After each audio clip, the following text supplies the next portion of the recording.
It is day 3 of MLB 25. I have not gotten enough sleep. We are back in Diamond Dynasty here in MLB 25, and one thing I've gotten comments on in this channel or in terms of streams has been about Diamond Quest, and I think a lot of people don't really get the mode, and we haven't even gotten the game fully released yet. So I figured I would go through a run of Diamond Quest, just basically how I would normally be going about it, give my general tips and how I would try to do it most efficiently, and kind of what this mode is good for. Because in my opinion, this mode is one of the best things, if not the best thing they added to Diamond Dynasty this year. So this is the current God Squad and what I've been grinding the last couple days, by the way. And honestly, I've gotten a good chunk of stubs for guys like Aaron Judge and Ketel Marte by doing Diamond Quest. There is the tutorial one. This is always a good place to start. The concept is this. You're going to take your main squad here. Yes, this is your regular God squad that's showing here. If you edit anything here, it's going to mess with your main lineup. So I'd recommend having like a grind lineup if you're using a different lineup for this. I'm just going to use my God squad, and it's going to randomize the spaces, and then it's good to go. You're going to roll a dice every turn, and that's going to kind of determine things for you. So basically, the goal of this map is to take over the stadium at the end here. This is really what finishes a map. This map is a tutorial map, so your odds of getting both the Aaron Judge and Juan Soto, the rare and epic card, are really high off the rip. But on other maps, it is way lower. So this kind of adds the replayability, makes you want to try it over and over again, or really pushes you to try to play a higher difficulty than you may be comfortable with. So this isn't exactly like Conquest, where in Conquest, your goal is just take over the whole map and bang, that's it. You want to just get to the stadium, but you can really go about it however you want. You could take over every space. You could even fight this thing, the Zone Sweeper, which is just basically a bad thing that'll be a challenge if it catches you off guard, or give you some extra rewards like packs and stuff if you take advantage of it. And your goal is just to really get that stadium done. And you really want to just choose whatever route works best for you or however you're trying to play. But I'm just going to roll the dice. I'm going to see whatever I get. Since you get a 1, you're going to get a negative perk. Yeah, if you get a 1 roll, you're going to get negative perks. And I think you get a good perk if you get a 6. So I'm going to move 1 spot, and I'm going to go towards the stadium, and bang, there's a little challenge. And every time you go through a map, these spots are going to change. There are different things in each spot. This was an opponent challenge spot. Some spots you have a showdown mini boss. Sometimes you have just a little spot where you have Coach's Shop, where you can build up peanuts as a currency and then spend those points at Coach's Shop. I can get a negative perk if I lose this challenge. I can get a positive perk if I win the challenge.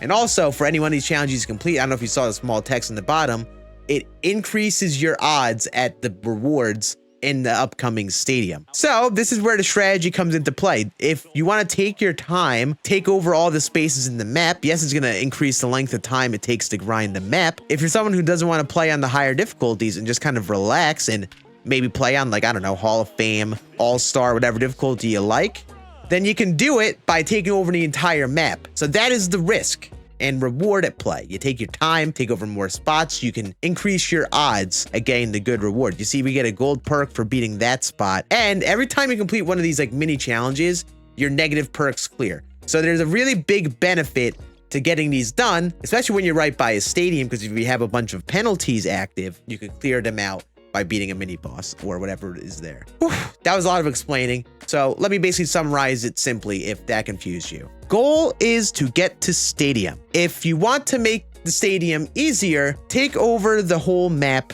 and do the mini boss stuff along the way. You won't lose the entire map unless you lose the stadium. If you lose the stadium, everything you got goes poof and you don't get it. If you win the stadium, you keep everything. And in a map that has 2 stadiums, you won't keep everything unless you beat every stadium. So those are the stakes and the decisions you kind of have to make. And I think that's why this mode is so fun, because you can kind of change up your strategy, change up how you play the mode depending on what you're doing. It really allows like a more unique experience every time you play it, which is cool. See, we just rolled a 6, so we get a good perk. And from what I have seen, that Zone Sweeper thing moves in a set path. It doesn't go towards you all the time, so you could avoid it entirely if you want. You can try to meet up with it as it's going somewhere if you want. You see, we didn't even get a chance to go to the sweeper.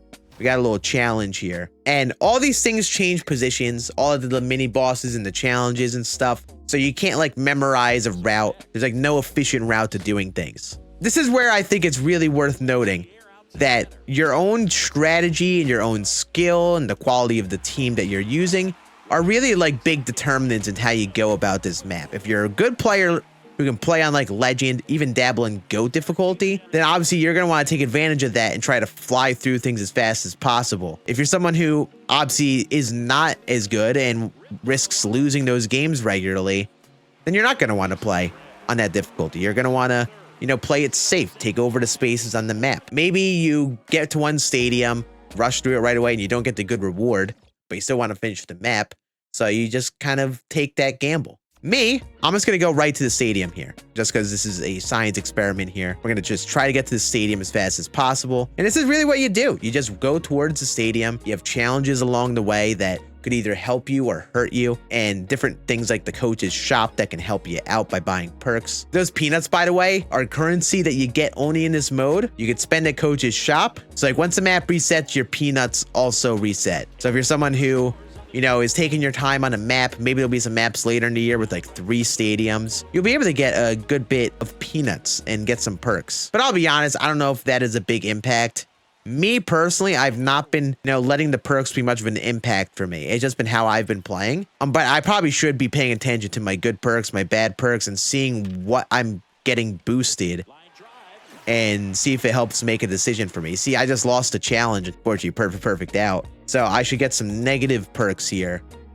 I think they like to call these blips. The penalties, that's probably a good way to call it, just a penalty. You see, I have a reduced exit velocity while ahead in the count. We're gonna do this last challenge. We'll see if we can clear off those negative penalties for the stadium. But I think what's made it really fun for me has been the stub rewards and the cards at risk. As long as there are good rewards in here or cards that are worth your time, I think it's going to be very fun. Like, as long as I feel like I have stakes for winning or losing games, I think it's going to be very fun to keep playing. You see, my perks just got wiped. Now that I'm heading into the stadium, I'm going to have no penalties. So in terms of tips and advice, but if you want to go into that stadium with minimal risk, it's probably smart to not go right to the stadium and explore spots surrounding you, so you could look for a mini boss or some sort of challenge so you could hopefully wipe those penalties. And all I need is a 1 just to get to the stadium. But you see, I got a 2. I could go up to the stadium, see what my odds are very quickly here, and if I'm not wanting to do it, I don't have to play the stadium.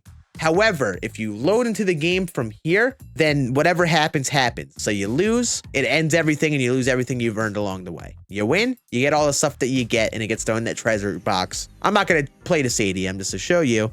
I can move here. So basically, it's not a bad idea to explore the map if you want to. So yeah, that is the basic map. We're just going to save and select a new quest here. Obviously, that's the simplest map. You only have 1 stadium. I think this map is probably the best example of the map with some of the most stakes. You see, we have 285 overall rare cards and then 287 overall cards. This is the nitty gritty of this mode, this map right here. I'm going to go through just my general run through to go towards the stadiums. Like I said, I'm not going to play the stadiums. We're going to go through everything like I am going to play the stadium. So here we go. We're going to start off, of course, starting off not easy. We get a 1. We get a massive contact decrease. So we just got to tally an RBI here. It'd be good to get that RBI so we get off to a good start. As of late, if I'm using my God Squad, using my best cards, with my ability I have in this game where I can make World Series, I can play in the higher difficulties of the game pretty consistently, I'm taking the gamble.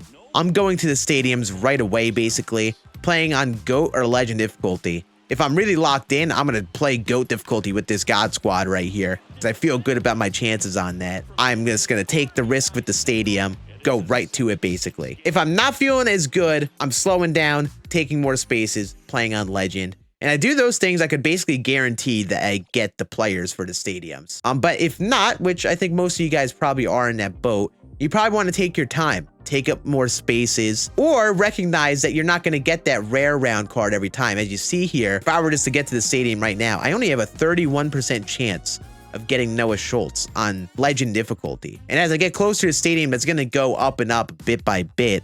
I was playing this at first with silvers, trying to get Team Affinity stuff done at the same time. And that's really where it got risky for me. If you're trying to grind stuff at the same time, like missions and stuff, because you can get some PXP in here, then you're totally going to want to play on the safer side of things, intentionally play on a lower difficulty. So you want to make sure every run you're going through, make sure you're getting your time worth. Nothing sucks more than going through this whole thing, pushing yourself difficulty wise, just try to get the card you want, and then losing. You know, it takes about like what, half an hour to 40 minutes to beat a map. So when you commit that time to something, you want to get stuff out of it. And that's like the risk reward of this mode. I guess one thing that is worth noting, just in case there's confusion on this, these mini bosses are just literal showdowns. You know, showdown, it's just hop on in, take the lead with the certain amount of outs you have. There are the mini challenges, which are basically just moments. Basically, just imagine it being a combination of things in Diamond Dynasty. This is Showdown. You also have moments in some of these things as you take over the map. And imagine the stadium games just like your Play vs. CPU 3-inning games, or a Conquest 3-inning games, I should say. It's just higher stakes in all of them. You know, they actually kind of change things based on how this map goes. I am going to be going right to the stadium here. This is like the sweat strategy I'm playing right now. There's our extra base hit. Beautiful. So Zana moment done. Beautiful. Nice and easy. Where does this mode fit in all of the modes? This should be the main mode offline folk who just don't like playing online should be playing. It has the most replayable things. You actually get some cool rewards out of it. You can make good stubs out of doing it over and over again. At the very least, there's some stub stakes in here. You can kind of go through these kind of quickly and get some pretty neat stuff from just spending a bit of time here.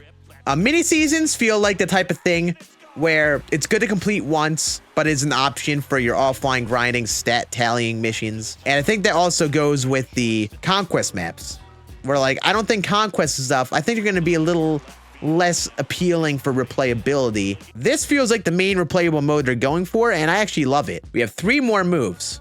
So I could go right to the stadium here. You see, we have a 46% chance at winning on Legend. We're getting Noah Schultz on Legend. We're actually going to go through, take over a couple spaces before I go there. I want to increase those odds. And by the way, there's the bottom percentage. Increase rare and epic rewards chance by 3% with the possibility to increase 6% for this quest. I didn't even know that was a thing. Up to 6%? That's nutty. There it is. That's probably it. Yeah, I feel like some of these moments just require you to also be kind of patient. You know, obviously the stakes aren't the biggest where, you know, if you lose a moment like this, you could just lose a perk. But if you just take your time, you can get some pretty good stuff to help you out. Now you see our odds are a little better here. We have a 49% chance of getting Noah Schultz on Legend. So we're going to play a Legend game. In the case of this, where you're using the God Squad and you have better players, like I'm facing a gold pitcher, should be doable. And really, I think most people should be able to pitch enough to only give up a couple runs in the game at most, where you don't need to score as much. Also, one thing that I guess is kind of worth noting is that the stadiums seem to have set rewards for each one. So like in this map, the left stadium is the one that has Noah Schultz. The right stadium is the one that has Bazana. So I don't know, if there's a player that you're targeting more and you personally want, then you probably want to go for that stadium second. You could really increase your odds of getting that epic player. So like if you save that for the second player, that's probably the way to go. If you have anything that you've learned from playing Diamond Quest that is like a valuable tip for everyone, make sure you put it in the comments. Beautiful. All right, so that's Stadium 1 done. Let's see if we actually got lucky with the odds and got what's his face. So these are my rewards. I never actually saw that animation. Did I get neither? Also, you can decide, I think, if you want to, you could leave out of the map after that one stadium game. So if you get the card you want to play it safe, you could dip out right away. But I don't know. I think it's more fun to take the gamble and go for all of it. I could get some more stuff if I want to do that. I'm going to wait to do this. Oh, you could forfeit, but each forfeit reduces your odds by 5%. Ooh, I should do this. I should do this and pick up this run later. I don't want to waste my time here. There's our hit. Beautiful. All right. I need to do that so I can make sure I don't lose progress or odds on this run. So yeah, if you enjoy, make sure you like the video. Make sure you sub to the channel for more tips or just Diamond Dynasty related content. We'll be doing a lot of that on here. I appreciate you all watching. If you have any questions, feel free to ask me on my stream. I'll be live a lot this week. So I'll go to my Twitch channel, scan. I bet you'll enjoy it over there. Have a great day.